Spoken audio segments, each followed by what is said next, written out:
Welcome to the MS Gym podcast, where we give you the tools to live life by design, not by diagnosis. I'm your host, Brooke Slick, and here we go. Hello, everyone, and welcome to a very special two-part episode of the MS Gym podcast. At the moment, Jodi and I are on our usual summer podcast hiatus, but when author Dr. Terry Wahls, the creator of the Wahls Protocol, reached out to us to help share information about a new study she's working on, we were honored and more than happy to oblige.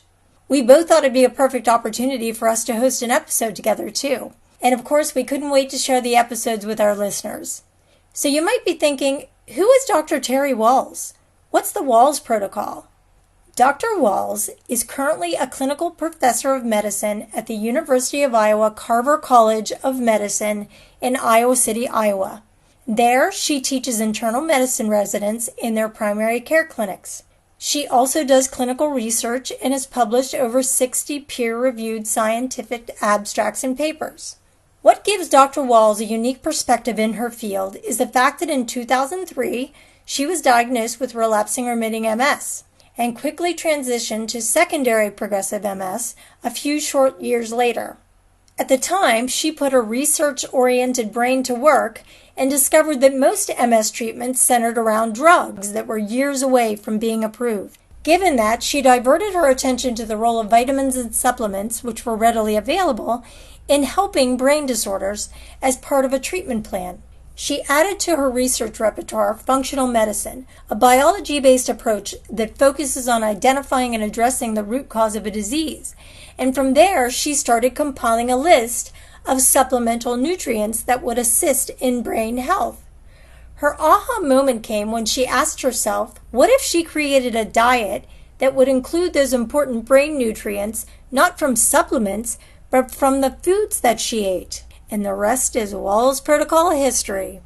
In this episode 1 of 2, we'll get a closer look at Dr. Wahls' own physical decline and how she ate her way back to health and on to creating the now infamous Wahls Protocol. We'll also ask her about the new study she's working on and how you could be a part of it. So let's get started. Well, Jodi and I have a very special guest today. Some of you may know her and some of you may not, but we certainly do. And her name is Dr. Terry Wahls, the creator of the Wahls Protocol, which so many people within the MS community are familiar with. We have her here today for two reasons, but the primary reason is to share a study that she is currently recruiting for that compares 3 different types of diets, which she will explain to us. But I thought we'd start off by creating a foundation. Let's say you've never heard of Terry Wahls. What's this Wahls Protocol? Well, we're going to let you know that right now. What you didn't hear in the summary, we're going to try to, or the introduction, we're going to try to touch on right now. But first of all, Dr. Wahls, thank you so much for coming on. We appreciate you reaching out to us, and we're happy to help you get as many participants in your study as we can. Hopefully, what we talk about today will resonate with so many of our listeners, and we hope to help you out.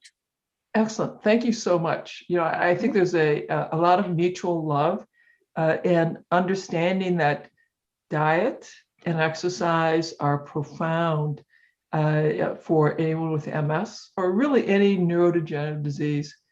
I'll very, very briefly tell people that I have my own personal interest in this because I have multiple sclerosis, which converted to secondary progressive, put me in a tilt recline wheelchair. I'd gotten so weak I could not sit up in a regular chair anymore. But I, being a physician and a scientist, I went back to reading the basic science, and I became convinced that mitochondria were key, that nutrition was really important, and that as a former athlete, I always knew that exercise was profoundly important. And so over the years, I tinkered with my diet, with my exercise routine, and ultimately created a protocol focused on diet, targeted supplements, and exercise that stopped my decline. Then, to the amazement of my family and myself and my treating physicians, got me up out of the wheelchair, got me walking again, and got me on my bike. And I was able to go back to biking completing, basically an 18.5-mile bike ride with my family. And of course, that changes how I thought about disease and health. It would change the way I practiced medicine, internal medicine. The VA pulled me out of primary care, put me in the traumatic brain injury clinic, and we created a new clinic called the Therapeutic Lifestyle Clinic, where we use those principles. The chair of medicine said, what you're doing is so profound. I want you to do safety and feasibility studies, testing your protocol and others, which we did and published. Then we did several small pilot randomized studies, which we published. Then we did larger randomized studies, the WAVE study, which was recently published last year. And that gave us the opportunity to do this very exciting study, the efficacy of diet on quality of life. Fantastic. Dr. Wahls, between the time that you began with relapsing remitting MS and transitioned to secondary progressive MS, what treatments, if any, what did I take? Oh yeah, so I took Copaxone. And at the time I was diagnosed, I'm still jogging, I'm still running, I'm still doing taekwondo. So I'm still quite active at age 45. But age, and so I took Copaxone right away. Age 48, I've developed a lot of weakness of my torso, severe fatigue, and I'm in a tilt recline wheelchair using 2 walking sticks for the very limited walking that I'm doing. At that point, I started Novantro based on my physician's recommendation, and I was thrilled to take it. I got to have some neutropenic episodes. And that so I had chemotherapy, because that's chemotherapy. Yeah, I've had mitoxantrone before, and I know I think they're the same. They're the same. Yeah. Okay. And as you know, it's intense. But yes. Of course, I was thrilled to take it because I wanted to try and stop my decline. So after several rounds, my physician said, it's not helping. We don't want to keep hurting you. And so they put me on Cellcept. And then they said, you know what? There's Tysabri. We're gonna give you Tysabri. So then I did Tysabri, and I was thrilled to be getting a chance to take Tysabri, and I continued to decline. And then from Tysabri, I went back on Cellcept, and that's when I was like, I need to read the basic science, and I started experimenting with supplements. And I designed a supplement cocktail for my mitochondria that I could tell if I was taking my supplements, my energy was a little bit better when I went off to work, had a little more energy. And so I was thrilled with that. And continued to read, continued to refine what I was doing. And then I redesigned my paleo diet and found a physical therapist that treated athletes, worked very closely with him. And that's when, as I am fond of saying, that's really when the magic happened. When I redesigned my diet in this very specific way, and I was working with this physical therapist, that things changed. And I remember Dave saying, Terry, you're getting stronger. You're getting stronger. We're going to have you start. He started advancing my mat exercises. And then he had me starting to lift weights, little weights, mind you, very little weights. But, those little weights, that's very exciting. And I worked very, very hard with David and made some stunning levels of progress. Awesome. So this creation of this formula, what exactly, what are the highlights of? And this is what is now known as the Wahls Protocol? Yeah, so the highlights of the diet, I'd been a vegetarian for 20 years, low-fat vegetarian 20 years.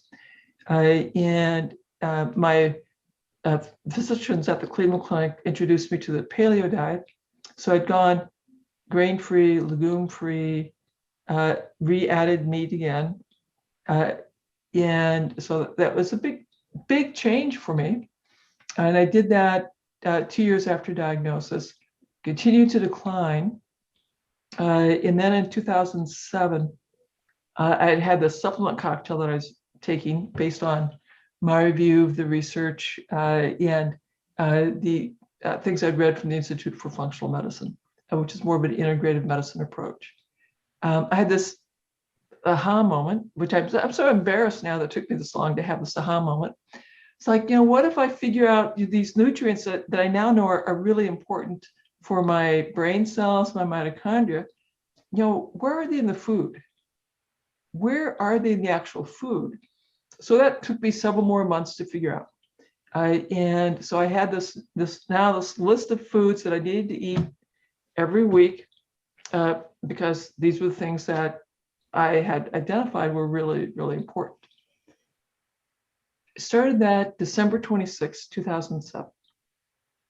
And by the end of the next month, I realized that my fatigue is less, my trigeminal neuralgia, which had been very troublesome for 27 years, was remarkably less. Wow. I suffer from the same.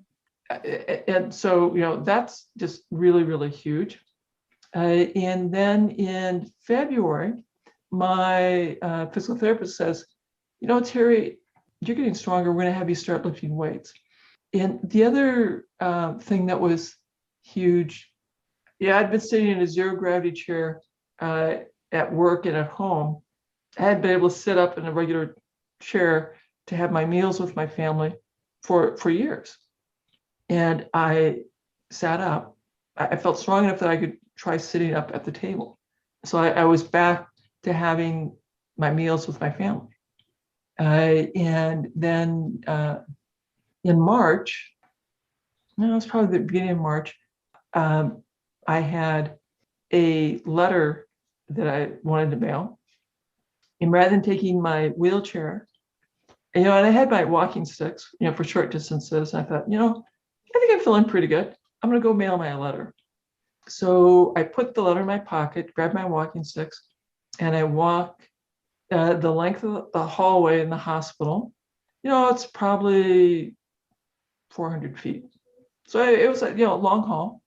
And people were like, oh my God, Dr. Wahls, you are walking. Like, you're walking. Because they hadn't seen me do that in a long time.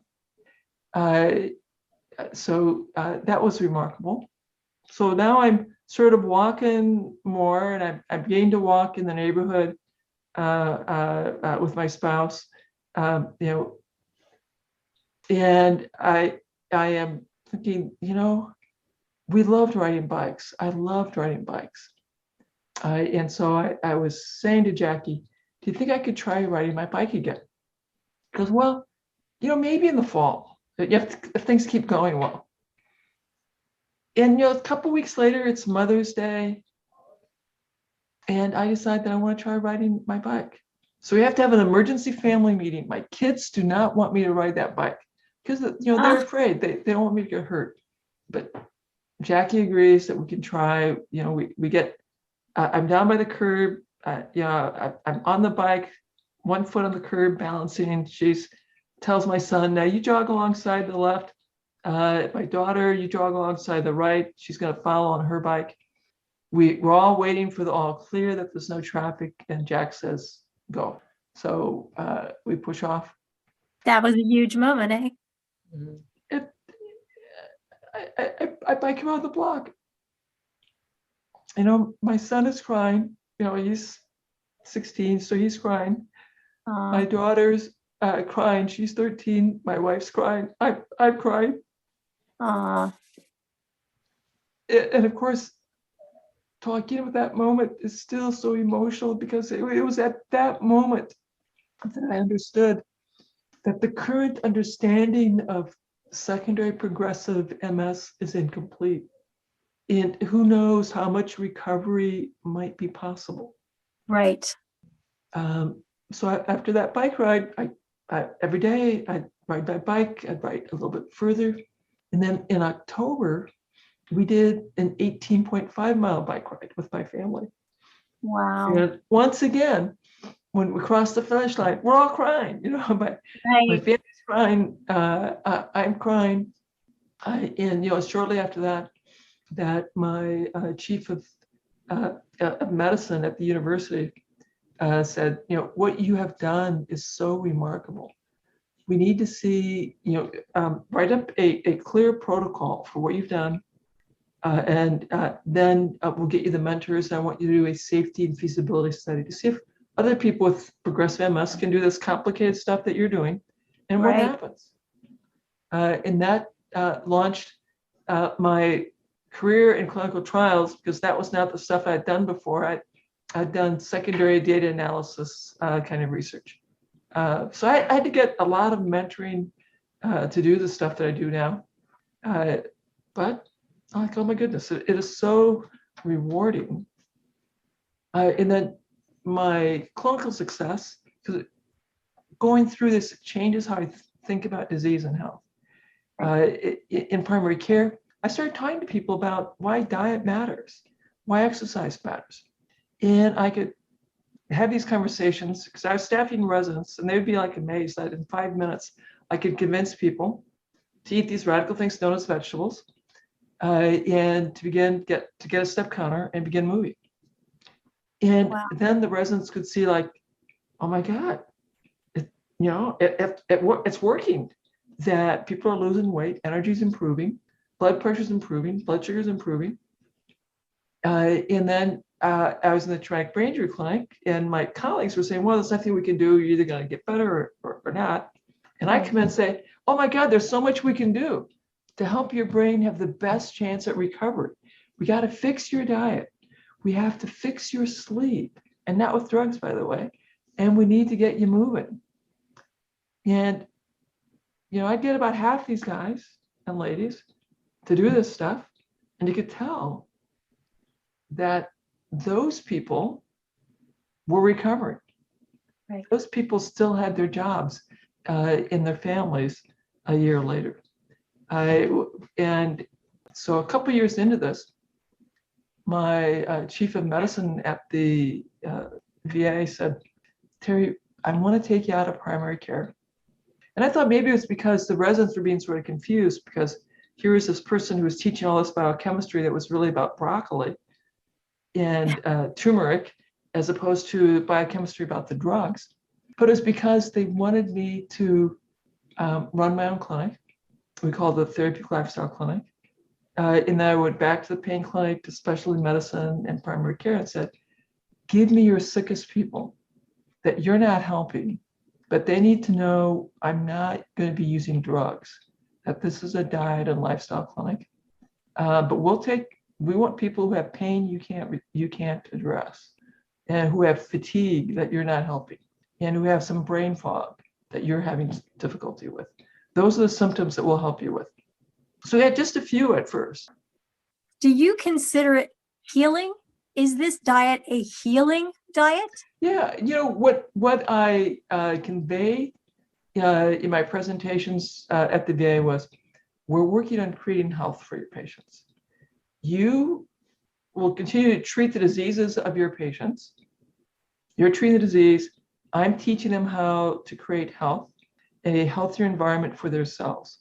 And because life is self-correcting biochemistry, the more healthier the environment is at a cellular level, which is all about diet, sleep, meditation, exercise, the natural healing regenerative capacity will begin to improve the physiology, lower the blood pressure slowly if it's high, improve the blood sugars if they're high, and reduce the innate inflammation from the innate immune system, reduce the oxidative stress, which we now know is calming the microglia, which lets the brain be in a more reparative mode.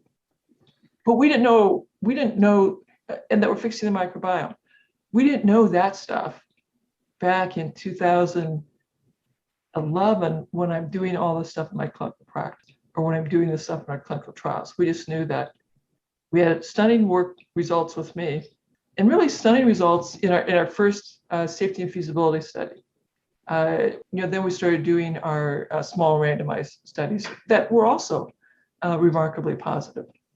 Dr. Wahls, you talk about kind of changes in your diet, how you were vegetarian for 20 years, and then you made some changes to that. And, the topic of MS and diet is a big deal. And in the MS gym, we have over 20,000 members, and there's a lot of discussion because there are many, I'll call them like quote MS diets or MS lifestyles, and they're very different. And I've been on many of them from one extreme to the other. So I'm curious, from going to vegetarian now to going, would you call your diet more of like a high fat, low carb, if you were going to categorize it? So the way I would call it, it's probably in many ways looks a bit like a Mediterranean diet, because the Mediterranean diet reduces added sugar, reduces white breads, white pastas, has more whole grain, more vegetables, more fish, more lamb, more olive oil. So it's moderate fat, high vegetable diet. And if we look at the diets that have been studied in the MS world, we've got anti-inflammation diets, Mediterranean diet, the paleo diet, low-fat diets, calorie restriction, fasting mimicking diets, intermittent calorie restriction. And we've just done, our lab has just done a meta-analysis where we examined all of the published randomized controlled trials in the MS diet world. I believe there were 15.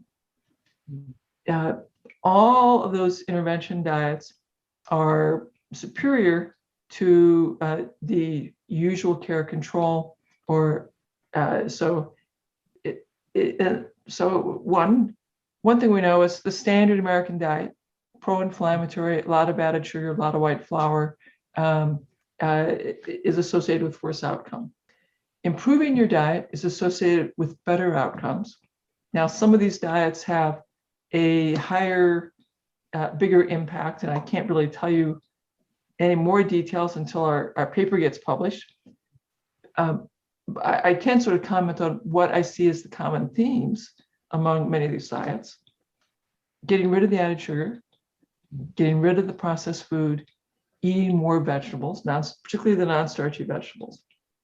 That is completely common. Having adequate protein, and whether it's a vegetarian-based protein or a animal products-based protein, you need to have enough protein. And the fat, now this is really pretty interesting. We know that we have to have omega-3 fats, omega-6 fats, because we like the enzymes to make that particular bond. And we need omega-3 and omega-6 fats in our cell membranes and for some of our neurotransmitters, and to make myelin. So absolutely critical fat. There's some evidence that suggests the ratio of omega-3 to omega-6 fats is vitally important, that you want to have the correct ratio. So if you go on a low-fat diet, as long as you still have enough omega-3 and enough omega-6, if you have the ratio correct, that will still be very good for you. So the folks on a low-fat diet who take a little bit of omega-3 fat supplements, whether it's flax oil or fish oil, they'll be protected. People who have a standard westernized diet who aren't taking any omega-3 fats often have way too many omega-6 fats and end up being very inflammatory. And the other folks who are in some sort of dietary intervention, often as part of that dietary intervention, are either taking a supplement or are more attuned and are correcting that omega-6, omega-3 ratio. So I think there are a wide variety of diets that will probably be proven to be helpful. And we have great information that the standard American diet is part of the problem. It's very destructive. Right.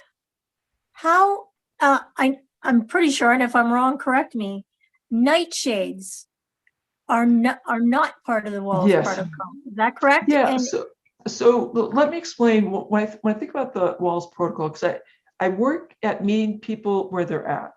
So my clinical practice, in fact, I might let people do a Mediterranean diet because that's what they and their family can fully implement. Or we might do a gluten-free version of the Mediterranean diet. And that looks sort of like a Wahls level 1. Or if they're open to being a little lower carb, we'll do the Wahls Paleo. We might do a ketogenic version, particularly if they have insulin resistance. If they are not responding as well as I hoped, and so the person says, you know what, I'm ready to be all in, to be as anti-inflammatory as possible, then I will have them do the elimination diet, which takes out all grain, all legumes, and nightshades for 3 months. And then at the end of 3 months, then we start reintroducing things one ingredient at a time to make their diet the least restrictive. Because we find that some people will discover that tomatoes are a problem for them, or potatoes are a problem for them, and that, you know, if tomatoes are a problem, but I can do peppers and potatoes, then tomatoes are all I have to leave out. And I've had some folks discover that beans and legumes seem to be a problem, but are less so if they put them in a pressure cooker. So the elimination diet is more restrictive, it's more work, but the elimination phase is a temporary phase. It's not a permanent phase. So Dr. Wahls, there's been so much talk, like I said, about all these different MS diets. And I look, hopefully it's okay that I share this. Brooke is kind of doing more of a medical medium diet. And I've been on carnivore for the last 8 or 9 months, just because I found that I was responding to FODMAPs, I was responding to oxalates and everything. And so now I'm actually working with someone to help me get back into vegetables, like through juicing and things like that. In the MS world, like Brooke and I talking about things, obviously, for what she's following, she finds that a lot of fruit helps her. Mm-hmm. And whereas I do ridiculously high amounts of fat, and obviously fat is in the MS world, but also in the world in general, when they talk about diet, especially saturated fat, like things like coconut oil or animal products, people are kind of scared, and a lot of those things are villainized. And so I'm curious on your take on this, because you would, you know, obviously you would have had a lot of experience about because I've read your book and you talk about coconut oil and coconut milk, and, you know, the other side of the spectrum who follow more of a vegetarian, like they forgive me for saying, feel like coconut oil is like the devil. So fats are very confused. A lot of historical opposition to saturated fat based on the Ansel Keys work. There's a lot more awareness now that sugar is the bigger driver for inflammation and heart disease than saturated fat. With coconut oil, some people will have elevation of LDL and will have elevation of the cholesterol. So anyone who's on a high-fat diet, we want to check their lipids and be sure that their lipids tolerate the fat that they're choosing and that things are going well. I want to make clear that in every one of our studies, and we're on the 8th one right now, by the way, we follow the lipids, and consistently HDL goes up, total cholesterol goes down, triglycerides go down, and LDL goes down for the group. So the lipids are consistently improving. However, the group doesn't always predict the individual. So in my clinical practice, when I put someone on whichever diet that we're putting them on, I always want to get a fasting lipid at the beginning and suggest a fasting lipid in 3 to 6 months afterwards to see how that individual responds. And then we make decisions there. We should all remember that we all began, about 250,000 years ago in equatorial Africa migrated around the world into very different ecosystems, eating very different foods. And so humans as a race, we can thrive and have great reproductive success eating radically different foodstuffs. We may have genetic differences and microbial differences that will have me be more successful on a Mediterranean diet, or more successful on a ketogenic diet, or more successful on a paleo diet. Whatever diet that you want to start with, remember, it's just a starting point. You start there, see how you do, check your lipids, check in with your primary care doc, and then make adjustments. I would also make the observation in my clinical practice that the people who are the most successful are those who will do this as a family. So if as a family, what the family can do is the Mediterranean diet, then start there. If as a family you can do the paleo diet, great, start there. If as a family you want to do the ketogenic diet, then I'm going to ask, do you have kids or not? Because I'm very nervous about having kids on the ketogenic diet. And then I would tell you, the adults can be ketogenic, but the kids cannot. So we have to work that part out. But if you and your spouse are eating the same meals, you're not cooking two meals, this is much easier to do. If you're trying to cook two meals, it is a huge struggle. It is a huge struggle because, sugar, processed food is designed to be addictive. If it's in front of you, certainly in the beginning, I assure you, you will eat it. If that food will find your mouth, you'll be chewing before you know it. So if you're trying to remove or reduce or eliminate some food, you'll be much more successful if you get it out of the house, which means your eating companions hopefully will agree to eat the same way as you in your presence, and then have their special food away from you so you don't have to be tempted. It sounds like what you're saying, which it's important, is that not every diet, there's not one answer for everyone. And anyone who says they are, do not listen to them again. They are wrong. Just right. The evolutionary history tells us that, we migrated throughout the world having to eat very different foodstuffs. So of course we can eat different things and thrive and have kids and propagate our genes. So of course there are many diets that will work for health. And there'll be many diets that will improve our health for MS. Dr. Wahls, that was really refreshing hearing you say that about, how each person is different, because I know trying so many of these diets, it becomes very rigid and it becomes like a religious or a moral conviction following it and saying, I'm not going to break their rule. I'm not going to have that. But it doesn't sound like. It becomes very destructive. It can become very destructive. And then, between the physicians, I have, fortunately, those of us who are doing nutrition research in the MS Society, there's a group of us who meet regularly. And I think the physicians, who are researching this, we all understand that there's not going to be one diet. There's never going to be one single diet. What we're probably going to show is that all these diets are beneficial. Some are more beneficial. And let's say it turns out the ketogenic diet is the most beneficial. Well, that's a hard diet to follow. And if the paleo diet is easier for you and your family to do, or the Mediterranean diet is easier for you and your family to do, even though the effect size isn't quite as large as the ketogenic diet, but it's a diet that you can do, for heaven's sakes, do the diet that you and your family can do. That's great to hear. That's great to hear, because I think a lot of people do that. I mean, I do it. I don't eat the same thing that my husband eats.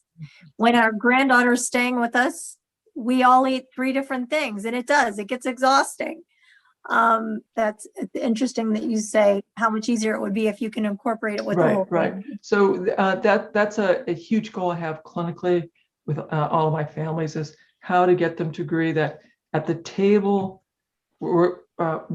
what's the unified principle we'll have for the table, and how the other family member who is going to still have the standard American diet may elect to go out and have their pizza with their buddies on Saturday, and the patient does something special with a different set of friends so that the dietary preferences get to be enjoyed by everyone in the family in a way that is mutually supportive. Awesome.